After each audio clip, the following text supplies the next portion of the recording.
Hello viewers, welcome to my YouTube channel Exergy Classes, and this side Dr. Shivam. I'm again here with a new lecture of shear force and bending moment diagram, which is being taught into the fundamental of mechanical engineering and mechatronics.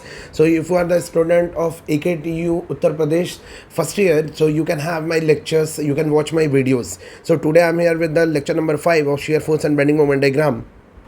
So today we will solve some good numerical problems about different types of beam. In previous lectures, I have told you the basic concept of shear force and shear force and how the beam acts. What is a beam? What are the different types of beam? Sign convention. How to take the bending moment and shear force signs. I have discussed all these things. I had also discussed about the different types of beam. What are the loadings which can be on a beam? So I have discussed in my previous 4 lectures. So you can watch this for the better understanding of this lecture. Today we'll go with some good numerical problems on different types of beams.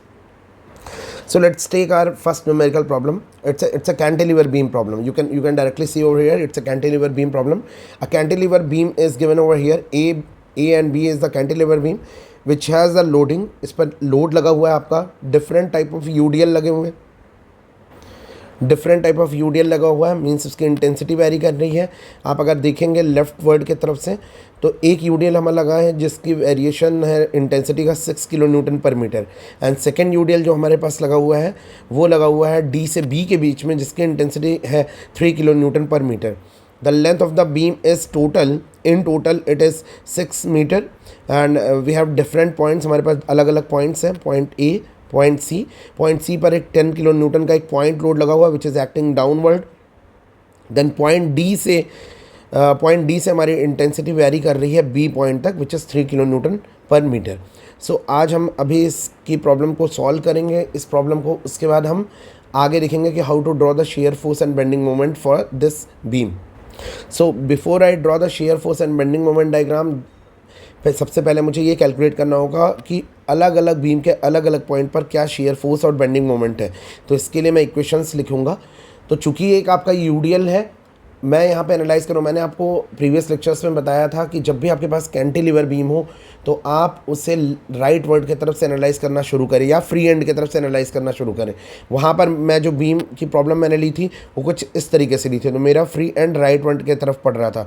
यहाँ जो beam की problem है आपकी cantilever beam की, वो इस तरफ से है और इसका फ्री एंड आपका लेफ्ट वर्ड पड़ रहा है. तो मैं फ्री एंड की तरफ से अपनी बीम को एनालाइज करना स्टार्ट करूँगा.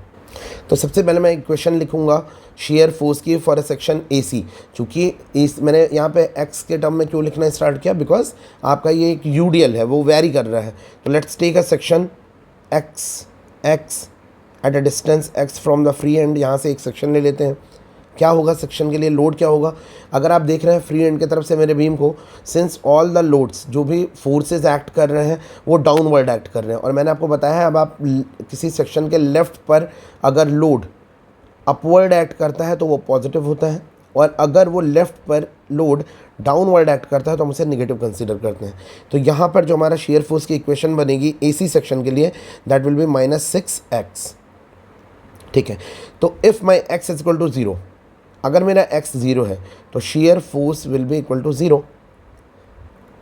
एक यहाँ पे एक चीज़ और ध्यान देना है, सिंस इट्स यूडीएल, एक ये यूडीएल है, इसलिए मुझे क्या करना होगा, share force just before point C भी कैलकुलेट करना होगा. और उसकी वैल्यू कितनी आएगी, अगर आप यहाँ से देखेंगे तो पॉइंट C पर पहुँचने के पहले, पॉइंट C के just before, means inches before point C, अगर आप देखेंगे तो आपकी लोड की intensity -6 kilo newton per metre के हिसाब से करीब 0.999 मीटर तक जाएगी, which is means mm before और इंचेस बिफोर पॉइंट C. तो उसकी वैल्यू आपको मिलेगी -6 × 1 which is -6 kilo Newton. But क्यों मैंने ये लिया just before point C, because point C पर मेरे पास एक पॉइंट लोड लग रहा है 10 किलो न्यूटन का. So shear force at point C will be -6 - 10 which is -16 kilo newton. So shear force just before point C is -6 kilo newton, and at point C it is -16 kilo newton. अब same यही equation हम लिखेंगे shear force की for section CD.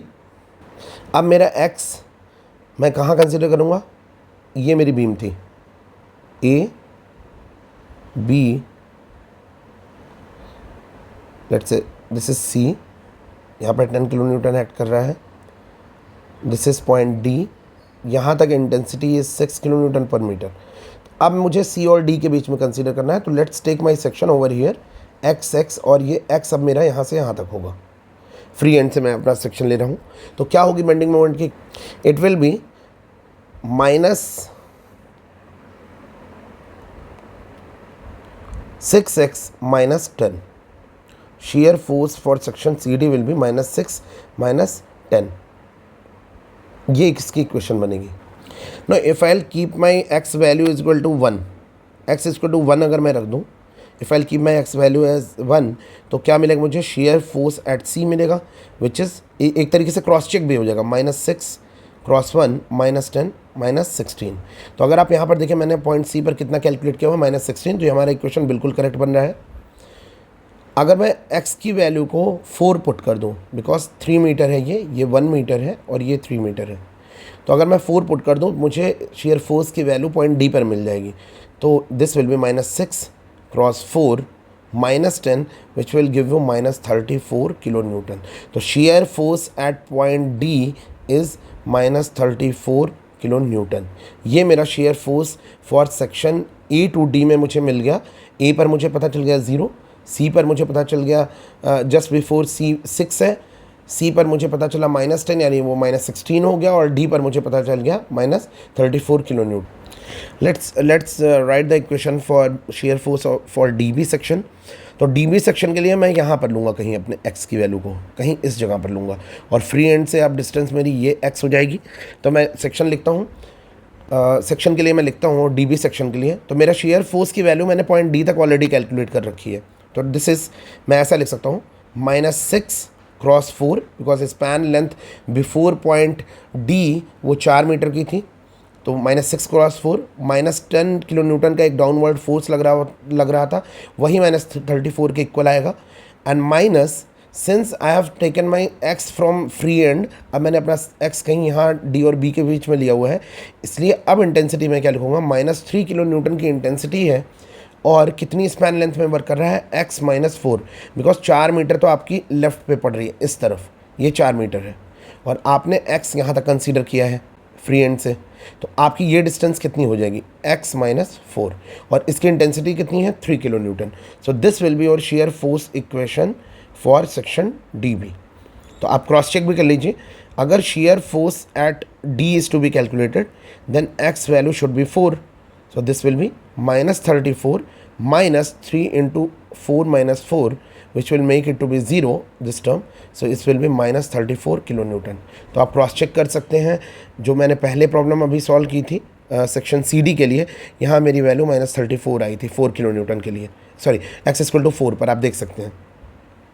So if I keep my share force eight, मुझे b calculate करना है, तो वो क्या होगा, x की वैल्यू मुझे 6 पुट करनी होगी इस इक्वेशन में। So this will be -34 -3 6 -4 which will make it to be -34 -6 into 2 which is -40 kilo newton. तो this is your shear force at each and every section. तो let me draw the shear force diagram of the same. So let's draw the shear force diagram. Shear force diagram मैं draw करता हूँ। सबसे पहले देखते हैं point A पर B, point A C D and B. Point A पर मेरे शेयर फोर्स की वैल्यू आई थी -6 किलो न्यूटन। तो let me mark this -6, sorry point A पर मेरे शेयर फोर्स की वैल्यू आई थी 0। पॉइंट ए पर मेरे शेयर फोर्स की वैल्यू आई थी 0।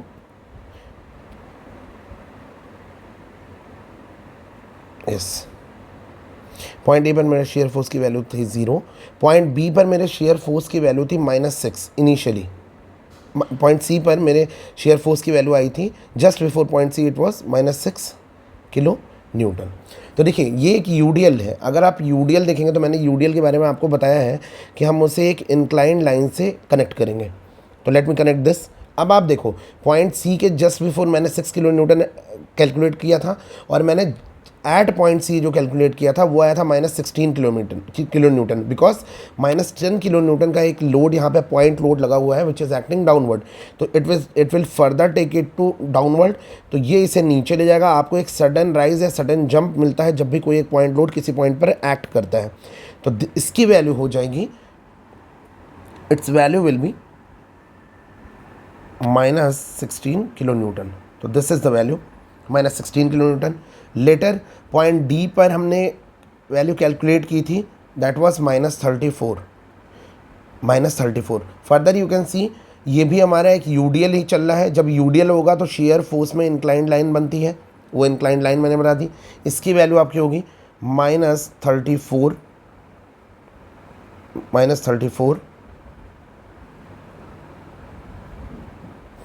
एंड फर्दर पॉइंट डी पर हमने कैलकुलेट किया था, पॉइंट डी पर जो हमारी वैल्यू आई थी दैट वाज -40 किलो न्यूटन।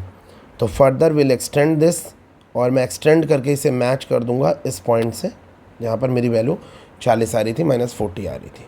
तो this is my shear force diagram, this is my shear force diagram. Similarly will write the bending moment equation. हम बेंडिंग मोमेंट इक्वेशन को लिखेंगे बिल्कुल इसी तरीके से। तो अलग अलग सेक्शंस के लिए मैं बेंडिंग मोमेंट इक्वेशन लिख के आपको दिखाऊंगा। जैसे स्टार्ट करते हैं सेक्शन ए से, पॉइंट ए से स्टार्ट करेंगे और सेक्शन ए सी के लिए लिखेंगे पहले।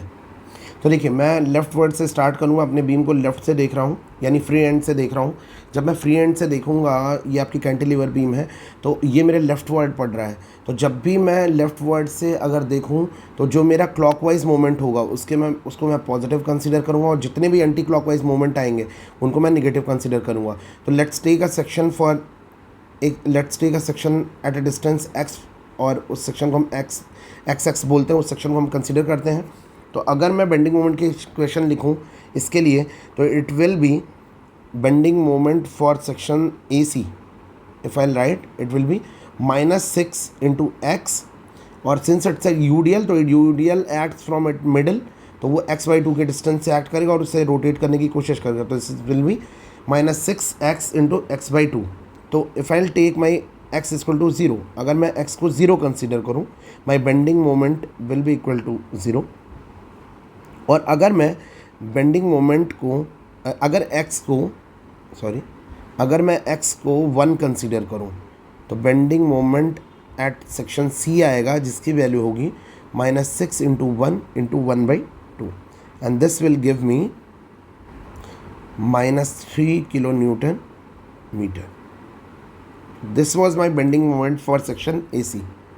So let's write our bending moment equation for section CD. अगर मैं करूँ तो मैं अपने सेक्शन को शिफ्ट कर दूंगा किसी एक डिस्टेंस x पर, तो मैं लिखूँगा bending moment equation for CD will be equal to -6, because ये आपका एंटी क्लॉकवाइज डायरेक्शन में जा रहा है, -6 into x is the load, x/2 के डिस्टेंस पर वो मोमेंट क्रिएट करेगा, -10 into x -1, because left and से आपका 1 मीटर की दूरी पर 10 किलो न्यूटन का लोड एक्ट कर रहा है। तो अगर आप सेक्शन यहाँ लेते हैं तो ये मोमेंट क्रिएट करेगा which will be x -1, distance will be x -1. So if my x equal to 1 will be at bending moment at point C मिलेगा, जिसकी वैल्यू हमारी आएगी -6 into 1 into 1/2 which is -3 kilo newton metre, जो मैंने already यहाँ पे निकाल रखा है पॉइंट C पर. और अगर मैं पॉइंट D पर करूँ तो x is equal to 4 consider करना होगा मुझे. Yes, x equal to 4 consider करेंगे, and bending moment and point D will be -6 into 4 into 4/2 -10 into 4 -1 which will give you -48 -30 which is -78 kilo newton metre. तो point D पर जो मेरा bending moment आएगा उसकी वैल्यू आएगी -78 किलो न्यूटन